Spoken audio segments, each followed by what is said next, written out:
Team of the week for Nations Championship round number 2, folks. We saw some pretty big scorelines, some pretty slick tries, and some hard-working grafters in the mix as well. Let's get some of these guys on the board, and we'll go through some honorable mentions at the end because I'm limiting myself to just the 15 guys. As always, you guys can let me know your thoughts on who you would be picking if you were picking a team of the week. I'm going to start with Will Jordan. I mean, the dude broke the All Blacks try-scoring record. He broke Doug Howlett's long-standing record of 49 tries. He made it 50 by scoring 3 tries in one game, which is pretty much guaranteed to get you all the accolades. If you get 3 tries, you almost inevitably get man of the match. I think it was pretty good value for it. A couple of nice, really 1-2 players, one with Morby and one with Leroy Carter. So working with the other kind of outside backs, and then just showed some real speed, proper Will Jordan style for his third one, the record breaker. So 3 tries from Will. He also had 16 carries, so he was absolutely looking to get his hands on the ball. It is definitely something that we notice about Dave Brennie's All Black system, as they are looking to play with width, looking to pass the ball a lot. So that's good for a guy like Will Jordan. He's had, 5 tries in 2 games, so it's working out for him all right. 5 defenders beaten his first for that game. 1 line break, 92 meters, his first for that game. 15 passes, so not just carrying all himself. 4 from 4 tackles, and even, if you want the kind of icing on the cake stuff, wins 2 turnovers, which is first for the game. So Will Jordan doing a bit of everything. He did concede a penalty and have 3 turnovers conceded. I think he dropped at least 1 high ball, didn't he? It's always the aspect of his game that gets put under the microscope, but goodness me, Will Jordan's a very good player. I feel like that record's maybe going under the radar a little bit. That record has been standing for a long time. There's been a lot of guys we thought they're guaranteed to break that record. I think for a while they thought Rokotoko might break it, Julian Savia might break it. It was only a matter of time. None of them did it until Will Jordan. Next, another hat-trick, man. You got to go with him. Henry Pollock. Love him or hate him, that is one of the best impact from the bench roles you'll ever see. I know it was in a walloping of Fiji, and Fiji played pretty poorly. You could argue that they were capitulating by that point, but man, did you see his tries? The dude was a freak. He beat Wainingolo to a ball which was kicked through, which is unusual because Wainingolo is a pretty quick player. He beat Rayasi on the outside. He scored 3 tries from the bench. Some real wheels on that boy. 4 carries, 5 defenders beaten, his third equal for the entire match. Second, so 2 line breaks, his first equal for the match. 75 meters, his second for the match. The guy comes off the bench, gets through a whole heap of offensive work. He's not called upon to do much defending. 2 from 3 tackles, 4 passes and offload, but doesn't get any penalties. Doesn't cough up any turnovers. But in terms of impact from the bench, they love him or hate him. The kid's a pretty good player, isn't he? Very, very dangerous in the loose. Be interesting to see how long he stays in the kind of super sub role, and when he gets a start, can he convert that super sub role into impact from the starting lineup? It's a very different thing to do, and in a tougher game when you're beating Fiji by 70 points. So, yeah, it's just 1 week, but Henry Pollock was pretty good. And then I'm going to put another loose forward from one of the losing teams on, Fraser McCright. Like, as much as these 2 guys are kind of your flashy try things, and McCright did score 2 tries, I feel like I'm mainly picking him for his defensive effort. France came out in that second half with a real head of steam up. The Wallabies were on the back foot basically from the second half kickoff. And if not for Fraser McCright, I feel like they concede more points. Fraser McCright was a defensive powerhouse. He had 17 from 18 tackles, which is second overall for the Aussie players in that game. 2 turnovers, 1, which is first for the entire game, including a dominant tackle. I know he couldn't stop Meafu in the first half when Meafu had a big close-range carry, but Meafu was a big lump of a man. And on top of the defensive shift, he does score 2 tries, like I said, a couple of mauls. He's got 14 carries, 4 defenders beaten, which is second overall for defenders beaten for the game. Second equal, 39 meters, 11 passes. He's passing, he's tackling, he's turnovering, he's scoring tries. The guy is just such a good player. Really, really good player. I don't know what it is about Australia. We've talked about this before, but Michael Hooper, David Pocock, George Smith, the list goes on. You guys just breed good 7s, great 7s, and McCright is one of those. Like, for me to put a losing player on the list that early shows you he did something pretty special. Next, I'm wearing their jacket. The Pumas have put Justo Picado on the list after being freed up from his top 14 duties with Montpellier. He's back in the Argentinian lineup, and I think their midfield just looked a fair bit more effective with him there. He's a proper 12. And yeah, he played a pretty good game. Scored a nice try out on the right wing, which was, pleasing for the backline to get going. And they really did get the backline going to this one. But maybe more impressive than his try was his assist, where he's down the left wing, draws in like 2 or 3 Welsh defenders, one-handed pop ball on the inside. It is try time for Oviedo for his second. So Picado didn't get man of the match, but geez, was he good for Argentina. He finished with 15 carries, which was second equal for the match. He got 3 defenders beaten, 2 line breaks, 52 meters, so offensively very powerful, and 13 from 13 tackles. Love guys who've got that kind of complete package aspect to the game. Combine that with the icing on the cake of the try and the assist. Doesn't concede any penalties. 1 turnover, conceded like 7 passes, just doing a bit of everything. Picado is a really good player. It's been pleasing to see him go in from like being outside the Pumas entirely, getting his crack with the Pumas, signing for Montpellier, and just his career seems to be on a really great trajectory at the moment. One of the French lads, less of this kind of try-scoring flash and a bit more grunt work. Lenny Nushi in that French performance was pretty outstanding. Like really high work rate. Like it's easy to pick the guys who get 3 tries in a team of the week, right? But how about the guy who gets like second top tackle count for France, 16 out of 19 tackles? How about the guy who had the most carries of the match, which are not like the flashy out the back or on the wings carries, but up the guts, into contact. 17 carries from Lenny Nushi, first of the entire match. Beats 3 defenders. Also has 2 line breaks, which is first equal. The guy was very effective on the ball carry, and 57 meters was first among the forwards for that game. So really offensive ball carries, really high defensive work rate, couple of offloads from 5 passes, doesn't concede any penalties, which is what you want from your Lucy. So absolutely everywhere around the paddock. Really good shift. Not the first time we've seen him put in that kind of shift. So really, really pleased for him now that he's getting an opportunity to start and play a decent chunk of minutes for the French. Next, I'm going to go with one of the Bok boys, Ambrose Papier, back in green and gold. Bit of pressure on him to perform after having so many years out of the green and gold, but I thought he rose to the occasion pretty well. Scored a really nice try. The stats people have only got him with 1 carry.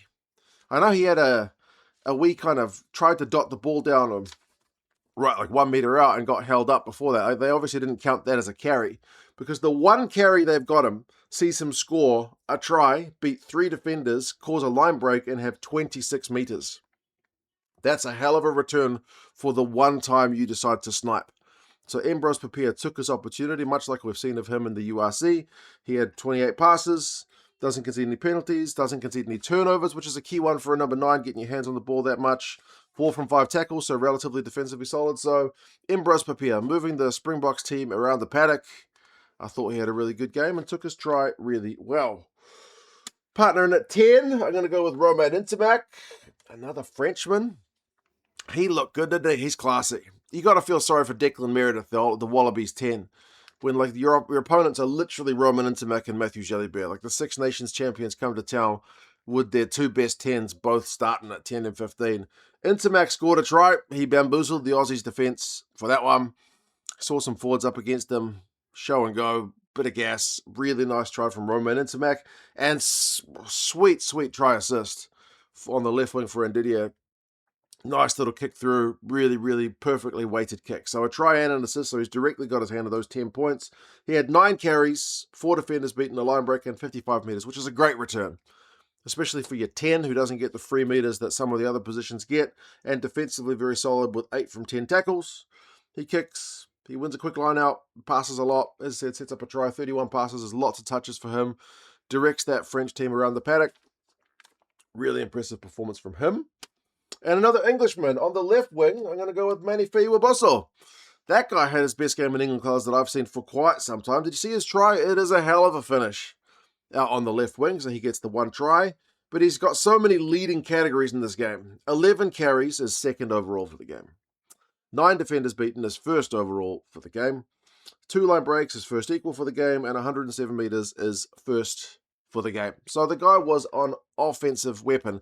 In a game where you play Fiji, whose wingers, like, even though they lost to Wales the week before, were put in all kinds of crazy numbers.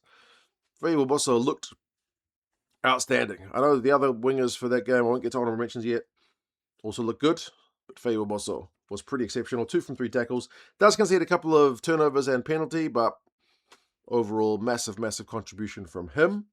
One of the Irish lads from that game, which was a bit scrappy to be fair, but Robbie Henshaw still had a good game. Like, I've been all on the McCloskey train for like 6 months, maybe more than that. I've been a McCloskey fan since before he got the game time he's been getting with Ireland. But Robbie Henshaw had a really good game at the weekend. Scored a try, really nice bit of power. Not everyone gets the power over to score that try, which, given the context of the game, which was a pretty crucial try to be scoring, he also has like just a heap of work going in, which is maybe not as kind of visible as I said, 3 try guys getting 100 run meters and that kind of stuff. But like before Nick Timoney gets a try, Henshaw has a big carry which trucks it up. Before the final try, he has a big clean out on the ruck to make sure that Ireland secure the ball. So just high work rate stuff from Robbie Henshaw. 8 carries, 2 defenders beaten for 31 meters is not, as I said, as flashy as some of the other guys who busted more tackles or got more meters, but it wasn't that kind of game. And he also had 12 from 12 tackles, which was the first among backs in that game, including a dominant tackle and a turnover. So big worker in the paddock. Icing on the cake is you try. Big defensive shift. Doesn't concede any penalties. He did have a turnover conceded, but overall, thought Robbie Henshaw was pretty good value. Another Puma, I'm going to chuck Santi Carreras at fullback. He also scored a try. Pretty easy one, to be fair for him. It's basically just hands through the backline, and he just has to jog over the line to score it, but he's a part of that backline, which looks as good as it did. 15 carries, though. Really, really busy. I mentioned Will Jordan had 16. Well, Carreras had 15. They were also looking to get the backline involved in this game. So 15 carries is second overall for the game. 4 defenders beaten is second overall for the game. 3 line breaks is first overall for the game. 54 meters. Santi Carreras was involved in a bit of everything. Him and Albanoz are a great combo at 10 and 15. Very, very attacking minded. 13 passes and an offload. He has a break before, like a nice break before Argentina's first try. He's got a hand in a lot of things that go well for Argentina. He's not really called upon to defend. I think he's none from 1 with the tackles, but I thought he was pretty good, especially as Argentina were getting some offensive game going. I'm distinctly lacking the engine room guys, the guys who really win the game. I am going to go with Sam Darry for the All Blacks. Sam Darry was definitely big on the engine room for the ABs. 10 carries, 10 meters, 10 attempted tackles. He makes 9, so he's all about his 10s. And he scores a try. Nice close range try. Burrow over from close range. That's good. He has a big carry before De Groot's try.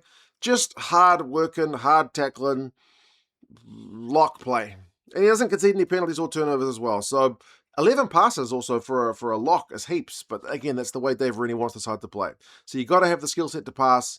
You got to be able to make hard working carries. You got to be able to make hard working tackles. That's basically what Sam Darry did. I thought he's showing a real big engine. And then I'm not going to go with Ruan here. Still, people give this guy stick. I don't know why. Like, he's your first tackler for the game. He misses 4, but heaps of the Boks missed 4. Because the Boks have got an attacking system which sometimes lends it to a few missed tackles. Like, Peter Steph-Tutoy also missed 4 tackles. But 18 from 22 is still pretty good return. Well, like, when your volume's that high, 4 is not that bad. If you miss 4 out of 10, that's kind of bad. If you miss 4 out of 22, 18 is still the top tackler for the Boks. Plus a turnover 1 and a dominant tackle from Ruanokia. So defensive shift from him. 7 carries, a defender beaten, a line break in 43 meters. He's 3rd overall for South African run meters in that game. That's nuts for a big lumber and lock, and he's got heaps of hard-working stuff, which maybe goes a bit under the radar as well. He's a support option for the Willems to try. He helps to shove Zach Porthen over. Like, he's just missed it everywhere. Ruanokia. Only the one line-out one, because they were throwing more to Peter Steph in this game, but made most of his tackles, made heaps of meters, and as I said, was just everywhere. Ruanokia, I think he's a pretty good player. I can't believe I've left the front row to last. I don't usually do this, but Ellis Gensch, big defensive shift, and big scrum from England. England's scrum was obliterating the Fijian scrum. It was, yeah, a massively dominant scrum. He doesn't have to carry, but he does make 100% of his tackles with 9 from 9, which is second overall for that game, including a dominant tackle. He doesn't concede any penalties. He doesn't concede any turnovers. He gets kicked in the chest, which sees his opponent get red carded, if you want to credit him for that. But defensively, massively solid, and a massive, massive scrum from England. Losing player, I'm going to chuck Xander Ferguson here. Goes up against a Bok front row. It's admittedly a changed Bok front row. Doesn't concede any penalties, and even as part of a Scottish scrum, which wins a penalty against the Bok scrum. That's worth something. I think he does get beaten for the first try, like the Papier try. I think he gets kind of skinned. But Papier, in that moment, was going to skin most of the guys who were in front of him. But 7 carries for 23 meters from a prop is a very good return. Includes a bloody line break. He shouldn't be doing that. 3 passes, defensively solid with 10 from 11 tackles. Just that one miss, even if it was a pretty costly try, but mostly impressive. The Scottish scrum did not get obliterated. So good credit to Xander Ferguson there. And then last but not least, Dewi Lake. How good is it, even though they lost, to see a line out go 100%, cracking from the Welsh? Not everyone was able to do that this week. Very, very tough. Apparently, some teams would kill for even 95%, but the Welsh were at 100, and he makes 20 out of 21 tackles, which is second overall, just behind his mate Jack Morgan. Dewi Lake is a defensive powerhouse, doesn't concede penalties, doesn't concede turnovers, doesn't pass, apparently. He's got 5 carries for 7 meters, no passes, and he scores a maul try as well. He's got the big tap and go before Reece Carey scores. Involvements from Dewi Lake, even though they lost. That's the team of the week. The starting 15 anyway. Other guys you could choose from. I've got a lengthy list of honourable mentions. The Japanese scrum was very good against the Irish. Jamie George was very good for England. Scored a try. Brendan Paenga-Amosa, likewise for the Wallabies, played a lot more minutes than expected. Zach Porthen, I thought, had a pretty nice contribution from the bench for the Boks. Reece Carey, likewise for the Welsh. And Pierre Schoolman, likewise for the Scots, had a pretty overall good game. Peter Steff continues to impress. That kind of goes without saying. Scott Cummings had another good game for the Scots, and there were so many good loose forwards. The number one guy in the forwards I think I have omitted this week is Joaquin Oviedo, who literally got man of the match in his game. Scored 2 tries, topped the team for run meters. You can chuck him in a Henry Pollock if you want, less of the glory boy and more of the, how many minutes did he play? 60 odd? You can chuck in Oviedo, I wouldn't argue with that. Jack Morgan, the top tackler for his game, kind of unsurprising. And the 2 best Irish players in the forwards, I thought, were Timothy and Jansen. Those guys worked really hard in a game which was a bit scrappy. I think those guys need a bit of a shout-out. Thanakai Vata was probably the best of the bunch from the bench for Fiji, won some turnovers. Van Portfleet, Roygaard, Grant Williams, I thought all these 9s had pretty good games as well. Finn Smith is maybe the biggest guy I have omitted in the backs because he absolutely pulled the strings and tackled the house down for England in that game. And then also the number 12 jersey was just so competitive. Menicello scored a really nice try for the Italians. Jordy Barrett was pulling the strings well. Sione Tuipulotu is maybe the one guy I've also shafted pretty badly because he was very good for Scotland. Moefana, likewise for France. 12 is so competitive. You pick any of those guys, I don't mind. Slade was good at 13. Willemse was good at 12. And then he moved, I think, to fullback, didn't he? So lots of good players in the back line. Josh Morby on his debut. Hell of a debut on the wing for him. Ty Remain scored Japan's try, which was a good kind of heads-up play. Grandidier scored 2 on his debut. Great for him. Ati Sogbe, Jalibert, the French back 3 was incredible. Marcus Smith played fullback, ended up shifting in at 9. Scored a weird try with the ball, hit the corner flag and stayed in. We could be here all day. If there's one guy you're thinking, man, how come we didn't mention that guy? That was definitely the guy I was going to mention just next, but I've reached my limit. That's as many as I'm allowed to mention. So that guy is definitely the next one I was going to mention. Subscribe to the channel if you enjoyed the vids. I like making them and looking up all the stats and rewatching the kind of key moments and stuff. I hope you guys are all good. Take care. And yeah, I'll talk to you guys again soon. See ya.